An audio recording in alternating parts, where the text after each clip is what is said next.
Welcome to our series on the new music, and especially Om and the experiences of many who have written to me.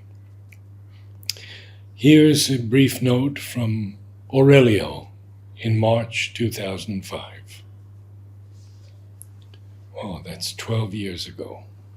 Dear Narad, I had meant to write you earlier, but only yesterday managed to get your mail ID from Jagriti. I hope that you are well settled in after your journey and this amazing season in Pondicherry. There had been very good feedback on the gentle Om breeze for Orville's birthday, and we can take it that the seed fell onto fertile ground. Of course, the listening is reaching much deeper, and one day it will manifest in clear radiances. To my surprise, in the first week after you left the gift of the Wednesday evening gatherings behind for us all to nurture and care for, we had gathered in the dining hall upstairs with Ved Prakash's presence, and it had been a very special sound blessing. With her grace, something is unfolding with the Om Choir, with global significance.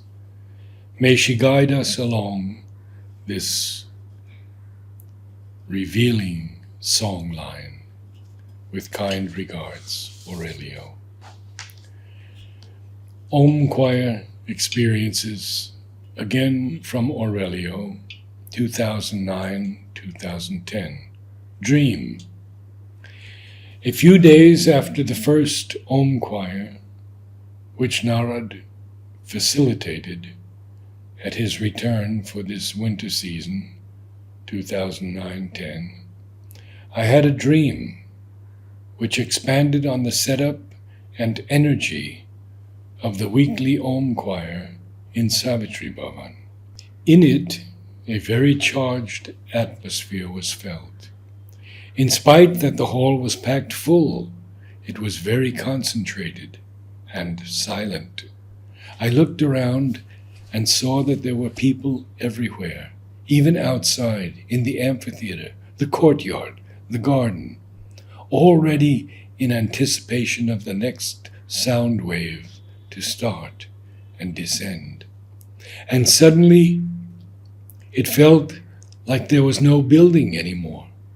The walls became somehow penetrable, of a different matter. There were no distances. The people on the very fringe of the large gathering were as close as the ones in the inside of the circle. And there was a common participation in a specific vibration which was present everywhere in the space. And this is another experience he titled On the Way Home. It had happened before that on the motorbike ride home from the Om Choir, there was a heightened awareness in the listening.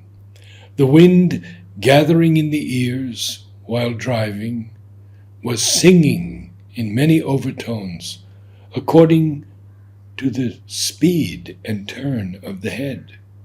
On the way home of this season's third choir evening, the experience was that strong that I wanted to actually immediately sit down on my return and write it to Narad. It so happened that early next morning there was a phone call which reminded me to do so.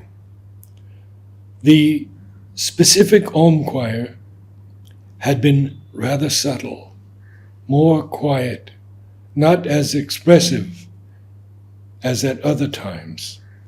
There was a sensibility and subtleness in the tone, and intricate beauty in the hall.